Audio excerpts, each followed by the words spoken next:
Selamat datang kembali teman-teman. Apa kabar kalian hari ini? Semoga kalian sehat, kuat, dan tetap bahagia dalam belajar. Hari ini kita lanjutkan topik pembelajaran kita, yaitu teks cerita sejarah. Apakah kamu pernah membaca novel atau cerpen yang bertemakan sejarah? Kalau pernah, itulah yang namanya teks cerita sejarah. Teks cerita sejarah merupakan teks yang menceritakan tentang fakta yang menjadi latar belakang terjadinya sesuatu dan mempunyai nilai sejarah. Pertanyaan kita, apa perbedaan teks cerita sejarah dengan teks cerita lainnya? Perbedaannya adalah teks cerita sejarah terinspirasi dari kisah sejarah, sementara teks cerita lainnya terinspirasi murni dari imajinasi. Karena terinspirasi dari cerita sejarah, maka muatan cerita sejarah adalah pertama, peristiwa sejarah berdampak besar. Kedua, latar belakang terjadinya peristiwa besar. Ketiga, asal-usul yang memiliki nilai-nilai sejarah. Keempat, perkembangan sejarah suatu hal. Sebelum kita lanjut materi kita, mari perhatikan dan saksikan video berikut.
Sekarang kamu sudah pasti mengerti bahwa cerita sejarah adalah pengisahan sejarah dengan cara yang imajinatif atau sering disebut dengan recon.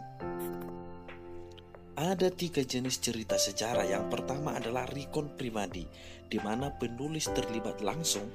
Yang kedua, recon faktual, di mana penulis memuat ceritanya berdasarkan kejadian faktual seperti eksperimen ilmiah atau laporan polisi. Yang ketiga, recon imajinatif, di mana cerita ini dihayalkan penulis berdasarkan kejadian sejarah.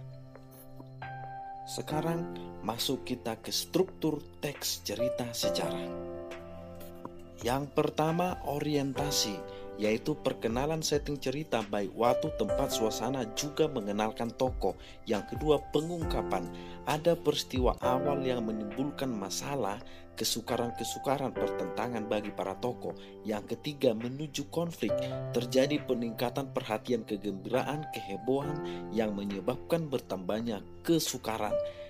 Lalu puncak konflik, bagian cerita yang paling mendebarkan karena menentukan perubahan nasib tokoh cerita sejarah. Lalu resolusi, yaitu penjelasan penilaian tentang sikap ataupun nasib yang dialami tokoh setelah mengalami konflik. Yang terakhir adalah koda. Ini adalah komentar terhadap cerita atau penutup, dapat disampaikan secara langsung oleh pengarang ataupun tokoh cerita. Jika tadi kita sudah membedakan teks cerita sejarah dengan teks cerita lainnya, maka pada kesempatan ini kita akan membedakan teks cerita sejarah dengan teks sejarah. Yang pertama, teks sejarah menunjuk pada hal-hal yang pernah terjadi, sementara cerita sejarah dapat bersumber pada rekaan. Yang kedua, sejarawan terikat pada bagaimana cerita terjadi tanpa penambahan, sementara cerita sejarah bebas dan imajinatif serta bisa menciptakan cerita. Yang ketiga, kejadian perlu direkonstruksi, tetapi untuk cerita sejarah, rekonstruksi tidak perlu, cukup rekayasa dalam imajinasi. Yang keempat, sejarawan terikat pada 5W, sementara cerita sejarah tidak terikat pada 5W, di mana tempatnya, di mana waktunya, dan sebagainya. Dan yang terakhir, pelaku hubungan antara mereka, kondisi situasi hidup harus sesuai dengan kenyataan. Itu pada teks sejarah. Sementara pada cerita sejarah, pelaku hubungan antara tokoh tidak harus sesuai. Demikian pembelajaran kita hari ini teman-teman. Semoga kita tetap semangat, bahagia untuk belajar. Sekian dan terima kasih.